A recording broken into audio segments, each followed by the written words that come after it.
Hello everyone, I'm Onyango Letecheng from Shomoroni Great News. Karibuni nyote katika kipindi cha vijana. Karibuni nyote katika kipindi cha vijana. Tutamkaribisha pasta wetu, tunaomba. Asante Mungu wetu kwa kutuwezesha kufika leo hii. Baba, tunakushukuru. Tunakuomba uwe nasi katika kipindi hiki katika jina la Yesu Kristo nimeomba na kuamini. Amen. Karibu pasta.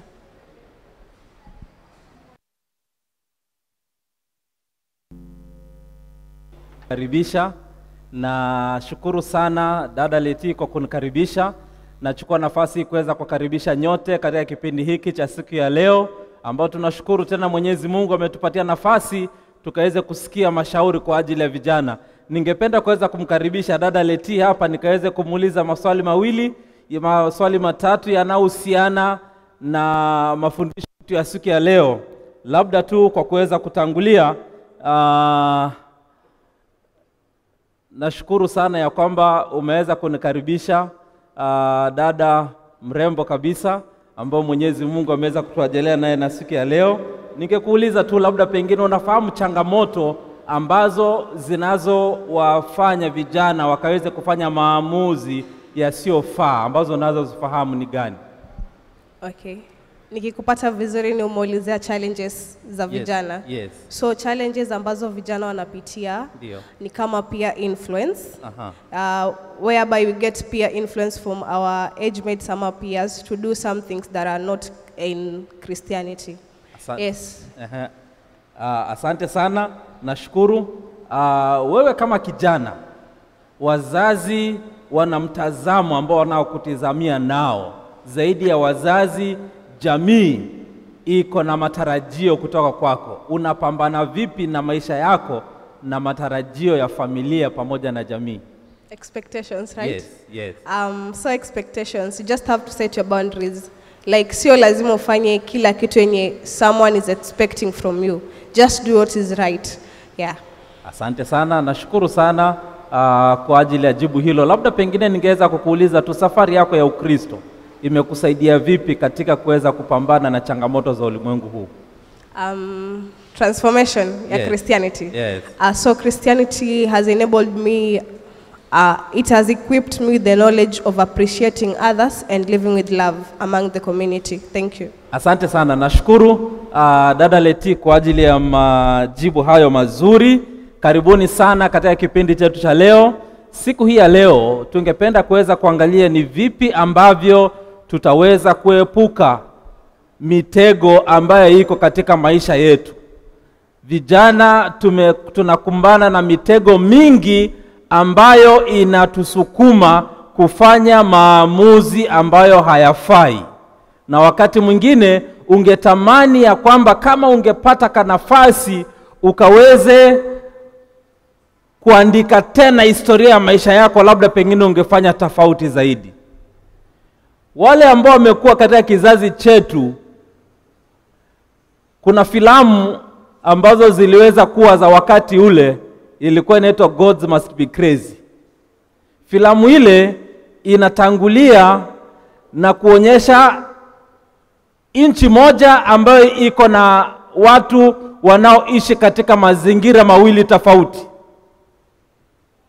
Ya kwanza, ulimwengu ambao uko katika civilization, umeendelea sana, unatumia simu, watu wanatoka asubuhi wanaenda kazini, alafu wanaleta ulimwengu katika nchi ile ile, watu wanaoishi katika Kalahari, msitu, jangwa lile la Kalahari, wakiwa pale maisha yao yanazingira pale katika maisha ya msitu, kutafuta wanyama, kutafuta miti, mizizi, wakaweze kula, na maisha yao yanaendelea tu, lakini hawana uhusiano wowote na upande ule wa nchi ambao umeweza kuendelea.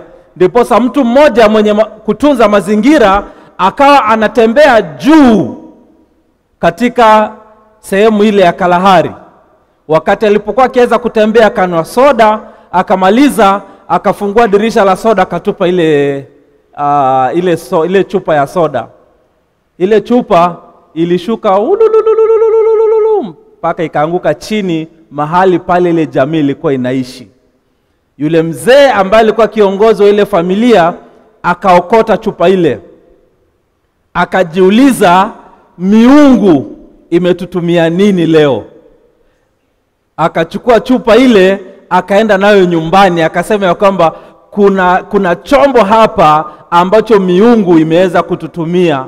Aliketi jioni na familia yake yote, wakaeka ile chupa ya soda pale katikati, na wakaweza kufurahia sana kuona ya kwamba miungu anaweza kuwakumbuka. Jioni ile hakukuwa na historia nyingine isipokuwa ilikuwa ni kuangalia tu chupa ile, wakiweza kufurahia, wakiwa hawajui wataitumia kufanya nini. Haikupita siku nyingi, wakaanza kupata njia za kutumia ile chupa. Wanapoenda msituni kwenda kuchimba mizizi ambayo inatoa maji, walikuwa wanatumia mawe kuweza kuigonga. Siku hiyo wakajua kumbe ile chupa tuliotumiwa tunaweza kuigonga vizuri hii mizizi ikatoa maji vizuri. Mwingine akaja kaona ya kwamba kumbe ile chupa tunaweza kuitumia sana kwa kuweza kunolea ile ngozi ya nyoka ikaweza kuwa nyororo vizuri. Kidogo kidogo kila mmoja akawa na tamani ile chupa. Kwa mara ya kwanza jamii ambayo haija expect conflict, kwa siku ya kwanza wakaanza kuingiwa na tamaa. Mmoja anaitaka, mwingine anaitaka, mwingine anaitaka.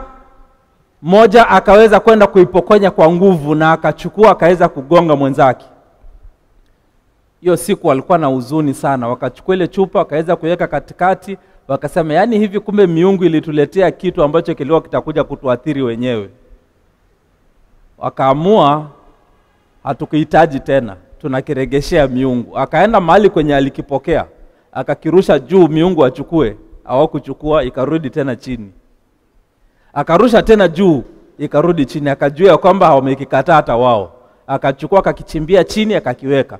Kwa sababu kilikuwa kimegonga mtu kwa kichwa na ikawa na kadamu kidogo. Fisi akaja akapata harufu ya damu, akakimbia, akaenda akakichukua, akaweza kutoa, akaweza kufukua akifikiria kuna kitu kimezikwa, kumbe ni ile chupa. Kesho yake watoto walipokuwa wakiweza kupita wakaona ile chupa. Mmoja akaichukua, akaanza kuipuliza, inatoa kasauti kazuri tu kambinja. Mwenzake akatamani, akampokonya, na mwingine akapokonya. Kidogo tamaa ikawaingia tena, akagonga mwenzake. Alipomgonga alimuumiza vizuri kabisa. So habari ikarudi tena kwa baba, ile chupa haikupotea, ilifufuka tena. Mtoto wakaweza kuitumia, wakaweza kugongana nayo. Yule mzee akaamua, leo hii ninafunga safari niende kukutana na miungu, niwaregeshe hiki chombo chao, sikitaki katika hii familia yangu kwa sababu kinatuletea tamaa ambazo si nzuri. Na akaanza safari ya kuweza kukiregesha kile chombo kwa miungu. Na ndio movie hiyo inaenda muda wa masaa 3, safari yake ya kuregesha kile chombo kwa miungu. Hakukutana na miungu, lakini alifika mahali akafahamishwa vizuri ya kwamba haikutoka katika miungu na wala hautafika mwisho, kwa sababu ulimwengu huu akamueleza jinsi ulivyo. Tamaa ile ama uamuzi ule mzee aliochukua ninaupenda sana, ya kwamba kilichokuwa kinaleta changamoto ameamua kukirejesha kule ambapo kiliweza kutoka. Natumaini ya kwamba katika mwisho wa siku hii tutaweza kupata njia ya jinsi tutakavyoweza kukubali maumbile ambayo Mwenyezi Mungu ameweza kutupatia ama kuweza kutuumba nayo. Tunao uwezo wa kuweza kukinga tamaa hizi zinazotuongoza kufanya mambo ambayo mwishowe yanatuletea majuto katika maisha yetu kama vijana na kama watu wazima. Tamaa ndio chanzo cha maamuzi yote ambayo tunayofanya yasiyofaa. Tunasoma katika kitabu cha Yakobo 1 mstari wa 14 ambao unasema, lakini kila mmoja hujaribiwa na tamaa yake mwenyewe, huku akivutwa na kudanganywa. Tamaa ndio inayotuingiza katika changamoto zote. Unapokuwa umeweza kuwa na tamaa na tamaa ile ikawa kubwa sana, itakusongeza ukaweze kukosa subira, ukatake unachokitamani ukaweze kukipokea kwa mara moja ama kwa haraka, na kwa sababu hiyo unajiingiza katika changamoto ambazo zinazo kufanya ukafanya maamuzi yasiyofaa. Kuna timu moja ambayo tamaa iliweza kuharibia siku nzuri tu. Walikuwa wameenda kupeana mahari. Sijui jamii yako inapokea mahari vipi, lakini kila jamii ina sheria ambazo wameweza kuweka, iko na tamaduni ambazo zimeweza kuwekwa za jinsi ambavyo mahari yanaweza kupokelewa. Katika jamii hii waliokuwa wanaenda kupeana mahari ni jamii ambayo hauwezi kwenda bila expert, bila mtaalamu wa kunegotiate mambo ya mahari, kwa sababu utakapokosa ukaweze kwenda utalipishwa, utatoa fedha zaidi ya vile unavyohitaji. Unahitaji professional, wataalamu wanaoweza kukunegotiate ama kuweza kuzungumza vizuri ili yale mahari yakaweza kupungua. Wakaweza kutoka na wakaweza kupangana vizuri, timu ya watu wasio wengi na wasio wachache, wakaingia katika lile boma na wakaweza kusoma mazingira na wakaweza kujua jinsi ambavyo wataweza kufanya negotiation zao katika siku hiyo.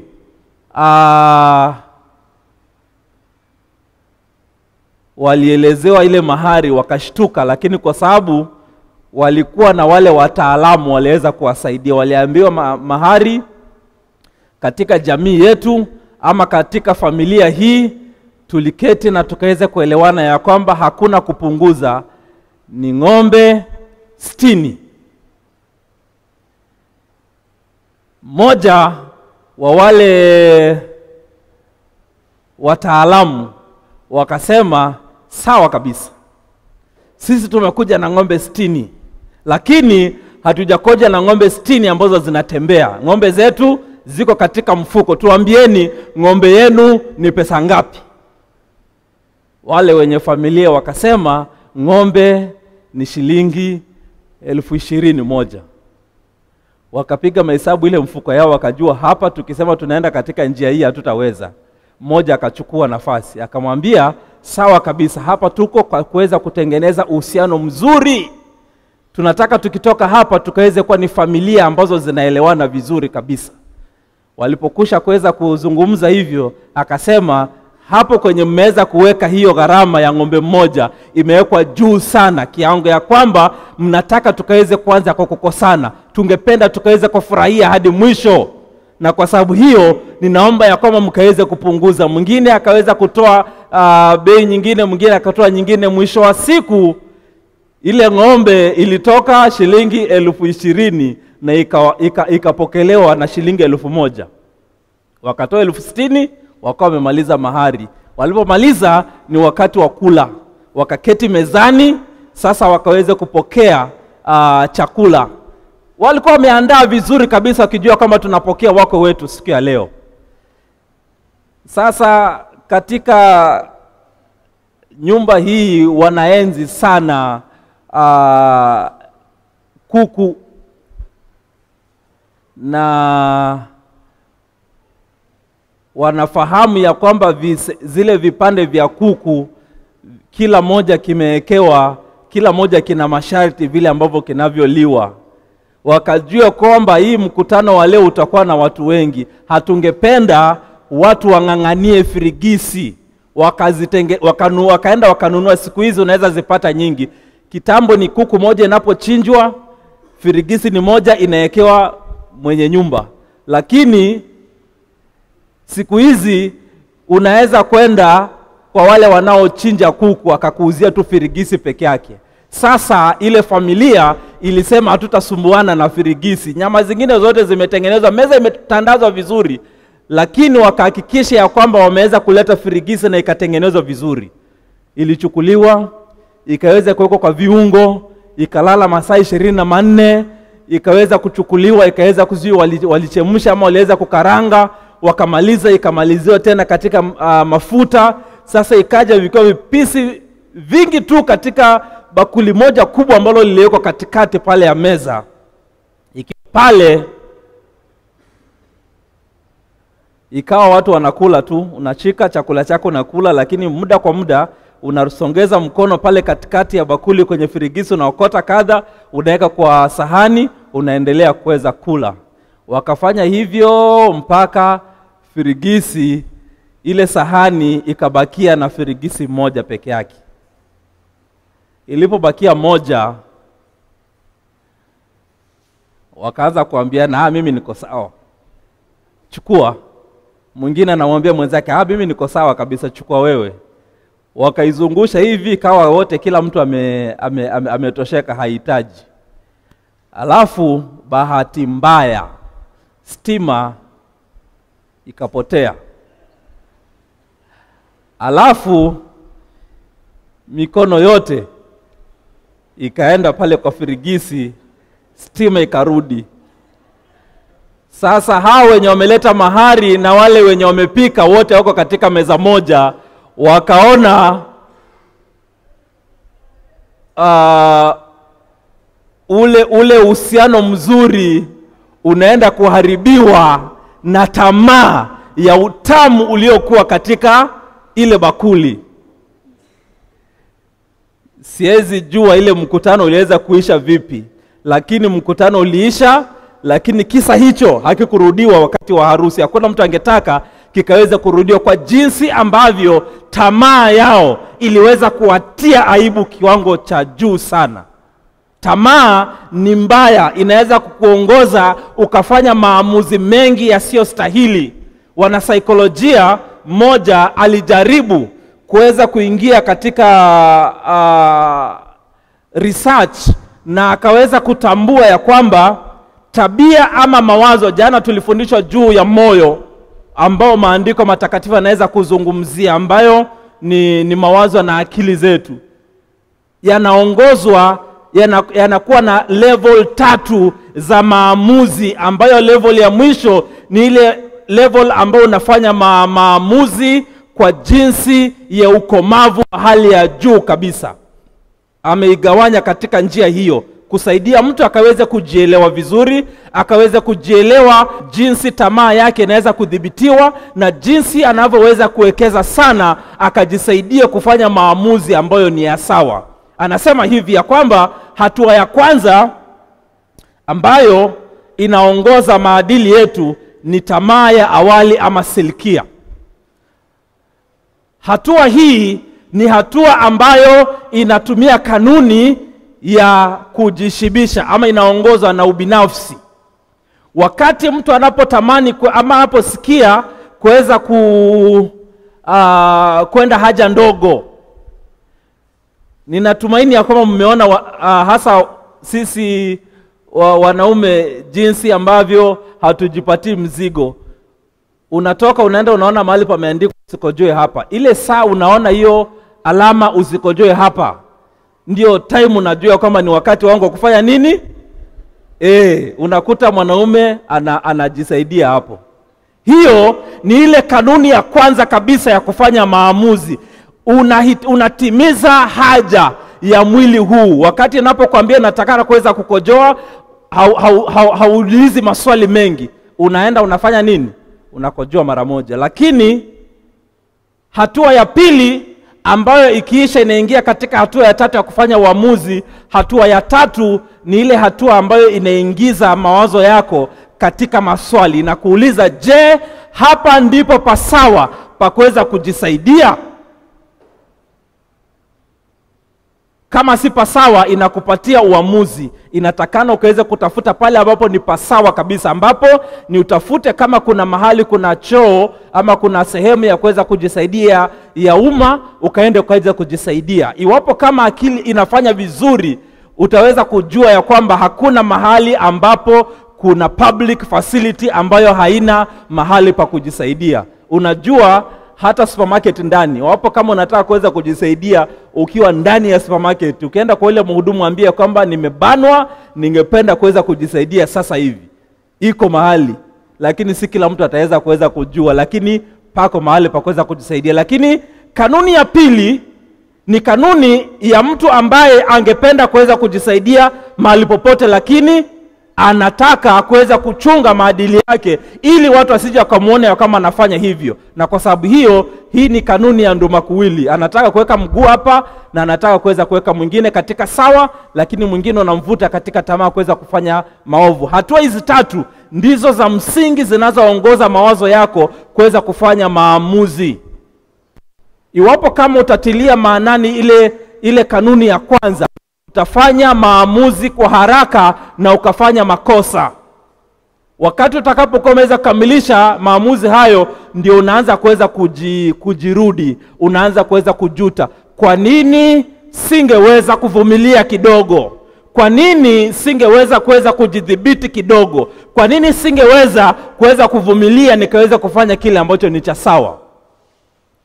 Na utakuta kwamba inatawala sehemu zote za maamuzi ambayo tunayofanya. Utakuta ya kwamba kuna wale wanaotumia madawa ya kulevya, wakati anaposikia haja ya kuweza kuyavuta sana, utakuta ya kwamba inamsukuma sana akaweza kufanya hivyo. Lakini kadri anavyokuwa anaweza kupata msukumo ule wa kuweza kuyatumia, anapokamilisha hitaji lile, anaingia katika sehemu ya kujuta. Ni vipi ambavyo ningefanya nikaweza kujiondoa katika jambo hili? Tuko na mfano mzuri wa mtu wa kijana ambaye alisukumwa kufanya maamuzi na tamaa. Huyu alikuwa mtoto wa kwanza wa Daudi ambaye alikuwa anaitwa Amnoni. Amnoni alimtazama umbu la ndugu yake Absalom, akaweza kumtamani sana. Alipoweza kumtamani, uso wake ungeweza kuonekana tu ya kwamba huyu hana raha. Akatamani ni vipi ambao nitaweza kufanya nikaweze kumpata, lakini akajua kwamba kwa sababu yeye ni umbu la ndugu yangu, hakuna chochote nitaweza kufanya. Akaweza kukata tamaa tu na kuweza kuishi tu katika mtu ambaye hana raha. Rafiki yake ambaye alikuwa anaitwa Jonadab akaweza kumfuata na akaweza kumwambia kwamba mbona nakuona wewe mtoto wa mfalme, unajua Amnoni alikuwa ndiye, iwapo kama Daudi angekufa wakati huo, Amnoni ndiye angechukua ufalme. Wewe ambaye ni mtoto wa mfalme, mrithi, ni nini kinachokufanya ukaweze kuhuzunika namna hii? Akamwambia, ninamtamani Tamari sana. Aliposikia hivyo, akamwambia, hiyo sawa kabisa. Lala hapa kitandani, jifanye umeweza kugonjeka, nami nitamuita baba yako. Akija kukuona, mwambie baba, natamani kama kuna kitu nitaweza kufanya kikaweze kunisaidia nikaweze kutoka katika changamoto hii, ama nikaweze kujisikia vizuri, nikaweze kupata burudani tu mzuri, ni ukaweze kukubali dada yangu Tamari akaweze kuja kunitengenezea chakula nikaweze kula. Ilikuwa ni chapati. Ile kitu yenye nasema mkate, yenye napikwa na kikaango, hiyo ni chapati, lakini ya kule ni tofauti na ya kwetu. Yao imekauka sana. Sasa akasema ya kwamba ende kuniletea. Najua kwamba mtu akiwa mgonjwa akisema chenye nataka, mnataka msiweze kumkosea mgonjwa. Akaletewa na mwisho wa siku akaweza kulala. Na Tamari aliweza kuzungumza mambo haya. Akamuuliza ya kwamba kile ulichofanya ni kibaya sana. Fungu la 10 ni Wafalme wa Pili 13 mstari wa 15. Kisha Amnoni akamchukia machukio makuu sana, kwa kuwa machukio aliyomchukia yakawa makuu kuliko yale mapenzi aliyokuwa nayo anampenda kwanza. Amnoni akamwambia, ondoka, nenda zako. Unashangaa ni nini ambacho kimeweza kubadilika sasa? Mtu ambaye nilikuwa ninampenda, nasikia moyo wangu wote unanisukuma kwake, lakini sasa baada ya tukio hili nimeweza kumchukia kiwango hiki. Ndiyo hatua ya kwanza ya maamuzi yanayosukumwa na tamaa, yanatupeleka kufanya maamuzi ambayo mwisho wa maamuzi hayo tunabakia tukiwa tumeweza kujichukia sana, hatujipendi, na mambo mengi yanaweza kubadilika katika maisha yetu kwa sababu ya maamuzi haya ambayo tumeweza kufanya kwa mara ya kwanza. Ya pili, tunakuta ya kwamba mtu anafikia kufanya maamuzi ambayo yako katikati ya kuvutwa na tamaa kuu na kufanya yale ambayo yako sawa. Unakuta kama mtu yuko hapo katikati. Mfano mzuri kabisa wa mtu ambaye alikuwa na hali hii alikuwa anaitwa Absalom. Absalom alikuwa ni kijana pia wa mfalme. Mwisho wa siku alitaka kuweza kuwa mfalme, lakini kwa sababu anataka kuweza kuwa mfalme, lakini kuna ndugu yake Amnoni ambaye yuko mbele yake, akajiuliza ni vipi ambavyo nitakuwa mfalme na ndugu yangu yuko hapa. Akasema siku moja kuna kitu kitakachofanyika kitakachonipatia nafasi ya kuweza kuhakikisha ya kwamba I remain kama ndio firstborn ambaye itakuwa mrithi wa mfalme. Ile siku Tamari alipokuja ya kwamba ameweza bwana yake alikuwa ni mwanamwali, ameweza kulala na ameweza kuchafuliwa na Amnoni, Absalom akasema hiyo tosha. Akangoja miaka 2 ikapita mpaka watu wakasahau tukio hilo. Akamwenda mfalme akamwambia nipatie nafasi nitengeneze sherehe, nitengeneze karamu. Akampatia nafasi, akatengeneza karamu. Ndugu za watoto wa mfalme wote wakaja na akahakikisha pombe imesukumwa kwa Amnoni vizuri kabisa. Alipokuwa ameweza kulewa kabisa, akachukua mkuki na akaweza kumdunga, akaweza kumwangamiza. Akabakia yeye ndiye number 1 kwa sababu yule ambaye alikuwa juu yake ameshamaweza kumtoa. Akabakia akingoja ya kwamba akaweze kuwa mfalme. Japo hakuwa mfalme, alisukuma sana vitu zingine za kando kando hivi akaweza kuwa mfalme, lakini bahati mbaya hakuweza kuwa mfalme. Hatua hii inakusaidia kuweza kujua ya kwamba yes, hapa mahali ninapotaka kuweza kujisaidia si pasawa, lakini unatamani ukaweza kugeuka kando, ukaweza kwenda kujificha mahali ili ukaweza kujisaidia pale, lakini haujafanya kile kilicho cha sawa, kwa sababu umeenda tu kwa msitu lakini si kwa mahali au panapostahili. Ya tatu ni msukumo wa maumbile na nguvu ambazo Mwenyezi Mungu ameziweka katika mawazo, katika akili, katika moyo wa mwanadamu wa kumsaidia akafanya kile ambacho kiko sawa. Na nguvu hizi za kufanya lile ambalo ni la sawa, Mwenyezi Mungu ameweza kuwapatia watu wote katika ulimwengu huu. Hiyo ni nafasi ambayo kila mwanadamu ako nayo. Unaweza kufanya maamuzi ya sawa. Na tunashukuru sana kwa kijana Yusufu ambaye aliweza kudemonstrate njia nzuri ya kuweza kufanya maamuzi ambayo yanafaa. Ukisoma katika kitabu cha Mwanzo 39 mstari wake wa 7 inasema, ikawa baada ya mambo hayo mke wa bwana wake akamtamani Yusufu akamwambia lala nami. Nafurahia sana tafsiri ya Kiingereza ambayo inasema that his master's wife cast her eyes upon Joseph. Huyu Yusufu alikuwa kijana mzuri sana. Kwa urembo alikuwa sawa kabisa. Kazi, alichapa kazi yake vizuri kabisa. Kwa sababu ndio akaangukie kuweza kuwa mtumwa wa mmoja wa mtu ambaye alikuwa ni mkubwa sana katika nchi ya Misri. Alikuwa kijana ambaye anajifahamu tena vizuri sana, na alikuwa wakazi ambayo ilikuwa ni bora kabisa. Ndio uweze kujua kwamba wanawake hawavutiwi na mtu ambaye ni mvivu. Alivutiwa na kijana ambaye alikuwa ni mchapakazi vizuri kabisa. Walipokuwa sokoni wakiweza kumuuza Yusufu, aliuzwa kidogo, wakaona ni kama wanaenda kumuuza kwa bei rahisi, wakatangaza hapana, leo hatauzwa, tunaenda kumngojea tena tuone kama kuna mtu atakuja na pesa mzuri zaidi. Kesho yake akakuja mwenye pesa mzuri zaidi, lakini akaona ni kama haijatoshea. Mpaka mwisho pakatokezea mtu kutoka katika nyumba ya ofisi ya mfalme, akasema mimi ningependa huyu bwana akaweza kuwa mtumwa wangu. Mnamuuza pesa ngapi? Wakasema ile, wakataka kusema pesa, akasema hapana, chenye mtaamua mseme, lakini huyu atakuwa mfanyi kazi, atakuwa mtumwa wangu. Na akatoa ile pesa ambayo hakuna mtu mwingine angeweza kuitoa pale. Alipofika kwa nyumba yake akamwambia, nimekupatia mamlaka yote katika nyumba hii. Na ndio mama huyu anasimama mbele yake, anasema ya kwamba ukaweze kulala nami.